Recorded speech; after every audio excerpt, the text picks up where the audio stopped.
દારૂની પોટલી આપે આજે માનધાતાઓને હું વિનંતી કરું છું આ ભાજપ જનતા પાર્ટીને હટાવજો નકર તમારી આવી દુર્દશા થશે મારા કોરી માનધાતાઓને વીરોને હું કહું છું ધ્યાન તો પરિવર્તન લાવો આ છે અમારી જે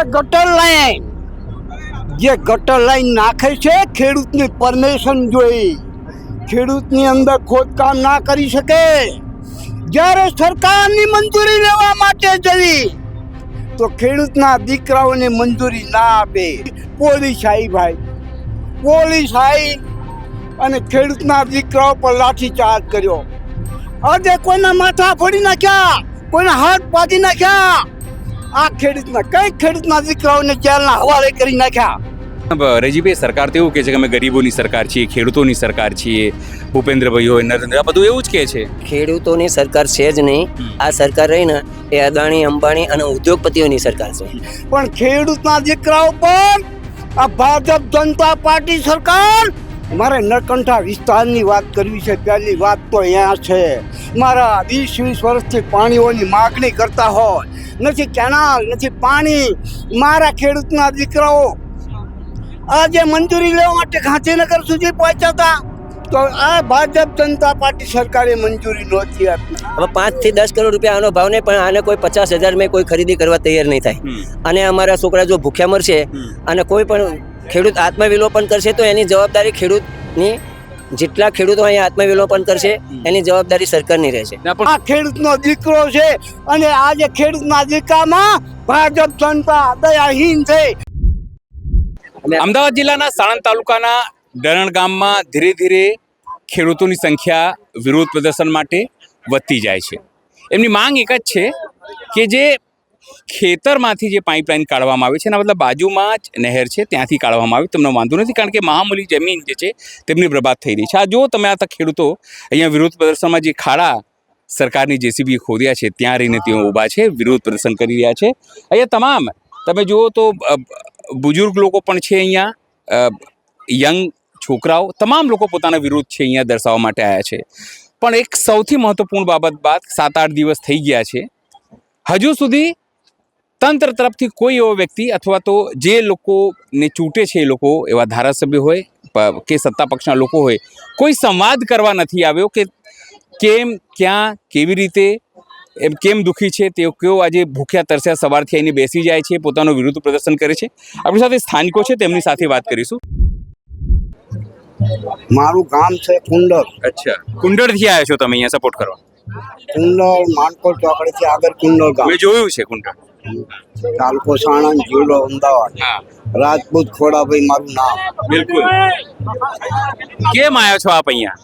આપને તો જે ખેડૂતના આંદોલન જે મારા મોટી ભાગમાં ખેડૂતના દીકરાઓ જે કોળી પટેલના માન દાતાઓ આપની સાપને ખેડૂતની વેદના થાય છે। આ ભાજપ જનતા પાર્ટી સરકાર ખેડૂતના દીકરાઓનું નથી।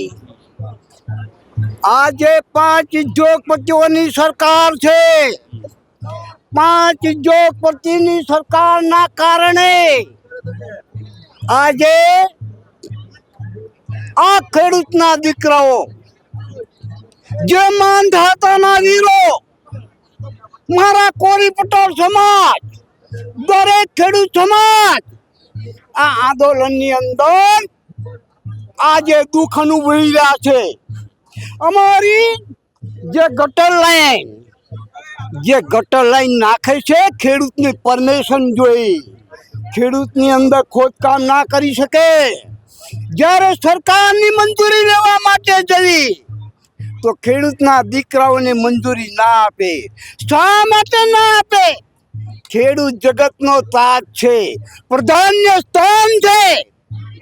આજે દુઃખ અનુભવી છે જે ખેડૂતના દીકરાઓની બેહાલ પરિસ્થિતિ છે। 5 ઉદ્યોગપતિઓની સરકારમાં આજે કંપનીઓને પ્રોત્સાહન આપે છે કંપની બનાવો અને કંપની બનશે અને મોટી મોટી કેમિકલની ફેક્ટરી બનશે મોટા રમકડા નીકળશે અનેક કેમિકલોમાંથી ભૂંગળા નીકળશે, જાત જાતનું ભાઈ. પણ આ ખેડૂતનો જગતનો તાજ, આમાંથી ધાન્ય પગતી અને ભારત દેશની હિન્દુસ્તાનની પ્રજા આ ખેડૂતનો દીકરો જીવનદાન આપી શકશે. પણ ખેડૂતના દીકરાઓ પર આ ભાજપ જનતા પાર્ટી સરકાર, મારે નરકંઠા વિસ્તારની વાત કરવી છે. પહેલી વાત તો અહીંયા છે, મારા 20 વર્ષથી પાણીઓની માગણી કરતા હોય, નથી કેનાલ, નથી પાણી. મારા ખેડૂતના દીકરાઓ આજે મંજૂરી લેવા માટે ગાંધીનગર સુધી પહોંચ્યા હતા, તો આ ભાજપ જનતા પાર્ટી સરકારે મંજૂરી નહોતી આપી. શા માટે? મંજૂરી આપવી જોઈએ. ખેડૂતનો દીકરો છે, પ્રધાનને સ્થાન ધરાવે છે ને મંજૂરી આપવી જોઈએ.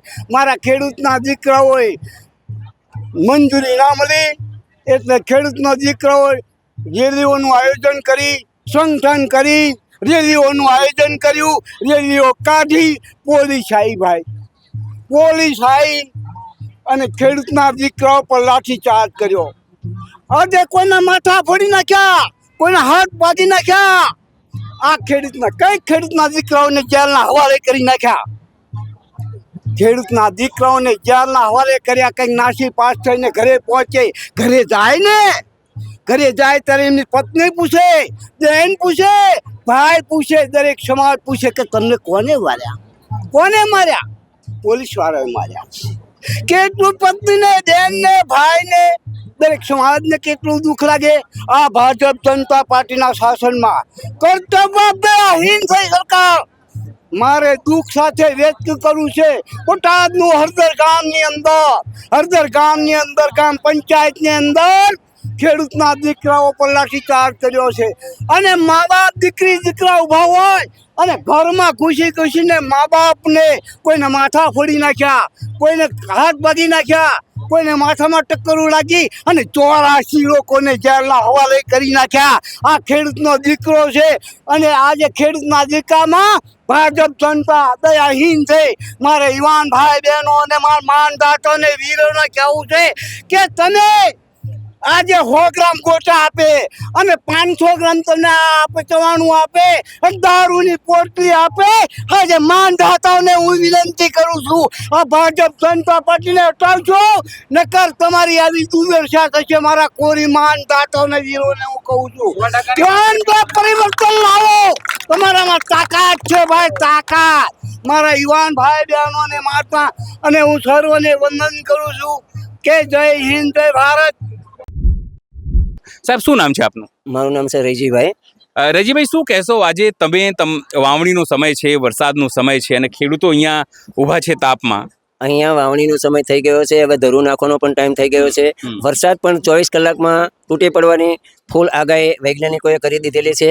અને અહીંયા જો ખોદકામ આટલું ના છૂટકે, આજે 8મો દિવસ છે, ઉપવાસ ઉપર ઉતરેલા છે ભાઈઓ તથા બહેનો. કમસે કમ 10 ગામના ખેડૂતો અહીંયા હાજર છે આજે. અને અહીંયા એક બાજુ તંત્ર એવું કહેવા માંગે છે કે અમે ખેડૂતોને ડબલ સહાય આપશું, ડબલ આવક કરી આપશું. પણ ડબલ આવક તો ક્યાં રહે, પણ સિંગલ આવક છે એ લઈ લેવાની કરે છે. અને આ કેનાલ તમે જોવો છો કે આ જે ખોદકામ કરી નાખ્યું છે એ માટે હજુ તો એક જ સાલ સુધી લીધું છે, આને 3 ગણું ખોદવાનું છે. અને આ જમીન પછી આપણે એને પણ નથી થવાની, અને આ જમીન વેચાણ પણ નહીં થઈ શકે, કારણ કે આ જમીન 5 વર્ષ પછી કમસે કમ 5 થી 10 કરોડ રૂપિયા ભાવ થવાનો. હવે 5 થી 10 કરોડ રૂપિયા આનો ભાવ નહીં, પણ આને કોઈ 50,000 મેં કોઈ ખરીદી કરવા તૈયાર નહીં થાય. અને અમારા છોકરા જો ભૂખ્યા મરશે અને કોઈ પણ ખેડૂત આત્મવિલોપન કરશે તો એની જવાબદારી ખેડૂતની, જેટલા ખેડૂતો અહીંયા આત્મવિલોપન કરશે એની જવાબદારી સરકારની રહેશે. પણ ખેડૂતોએ આત્મવિલોપન કરવાનું કેમ? ખેડૂતો જગતનો તાજ છે, તો આખા જગતને જમાડે છે, તો ખેડૂતો કેમ આત્મહત્યા કરવાની? ખેડૂત તો જમાડે છે ખરો, પણ એમને એવું નથી ખબર પડતી કે ખેડૂત અનાજ પકવે છે. એમના ઘોડે કયા અમે બધું બીજું નથી પકવતા, એ એમનું પકવે. અને જો એનાથી ખેડૂતના ભરણ પોષણ થતું, દુનિયાનું ભરણ પોષણ કરી લે. જો એક વખત ખેડૂતનો તાત અનાજ આપવાનું બંધ કરી દેશે ને તો એ પોતે ભૂખ્યા મરી જવાના. પણ રજીભાઈ, સરકાર તો એવું કહે છે કે અમે ગરીબોની સરકાર છીએ, ખેડૂતોની સરકાર છીએ. ભૂપેન્દ્રભાઈ હોય, નરેન્દ્ર, બધું એવું જ કહે છે. ખેડૂતોની સરકાર છે જ નહીં. આ સરકાર રહી ને એ અદાણી, અંબાણી અને ઉદ્યોગપતિઓની સરકાર છે. એટલે કેમ એવું લાગે છે? એવું લાગે લોકો તો હજુ જ આ લોકો એવું કહે છે કે અમે 2,000 રૂપિયા આપીએ છીએ દર 3-4 મહિને. એટલે 2,000 રૂપિયા તમે શું કરી લેવાના? 2,000 રૂપિયા આપીને તો તમે ગેસના બાટલાના 900 કરી નાખ્યા. બહેનોને એવું કીધું કે નરેન્દ્રભાઈએ એવું કીધું હતું કે બહેનો રે મારી બેન છે. અરે બેન નહીં, એમના બનેવીની આંખમાં હું કાઢી નાખ્યા. આંસુડા કાઢી નાખ્યા ગેસનો ભાવ વધારે. કોંગ્રેસની સરકારમાં 350 રૂપિયા હતા, આજે 950 રૂપિયા ભાવ છે. પણ આ તો કે છે અમે આપણે વિશ્વગુરુ બની રહ્યા છે એટલે મોંઘવારી વધી રહી છે. હવે વિશ્વગુરુ બનવું હોય તો ખેડૂતોનું લઈ લેવાનું, અદાણી અંબાણીનું લઈ લો ને કઈ, એમને વિશ્વગુરુ બનવું હોય તો. આ તમામ જે ખેડૂતો છે એ તમામ જે ખેડૂતો અહીંયા પોતાની વાત લઈને આવ્યા છે. તમે આવ્યા છો, શું નામ છે આપનું? ચૌહાણ સૌજીભાઈ વેલજીભાઈ, ગામ ઢેરાળ વાસણાના. અચ્છા. જે આવું દરણમાં થયેલું છે એવો સર્વે નંબર વાસણામાં બી આવે છે. જો આય માથું ઝુકાવશે તો અમે અહીંયા બી નહીં ઓલું કરવા દેવી. આય જો માણસો એમ કહે છે કોળી સમાજના બધા આગેવાનો છે, કદાચ મનાવશે, ઓલું કરશે, આઈને શાંતિપૂર્વક કરાવશે કામ, તો પણ અમે આગળ નહીં કરવા દેવી. એ વાસણા ઢેરાળમાં બી અમારા સર્વે નંબર આવેલા છે. અચ્છા. બરાબર. 221 સર્વે નંબર આજથી બંધ થાય તો સ્વાભાવિક છે કે જે રીતે લોકો અહીંયા આયા છે એમનો વિરોધ છે. વિરોધ એ વાતને લઈને છે કે કામ નહીં થાય કારણ કે લોકોનું નુકસાન છે, સરકાર કોઈ આવતી નથી. અને સ્વાભાવિક છે સરકાર નહીં આવે, લોકો નહીં આવે અને એમનો વિરોધ સતત ચાલુ રહેશે, જેટલા દિવસ પર ચાલુ રહે. પણ તેઓ અહીંયાથી હટવાના નથી, તેઓ સ્પષ્ટપણે વાત કરી રહ્યા છે. સહયોગી વૈભવ સાથે અનિલ પટેલ, અમદાવાદ.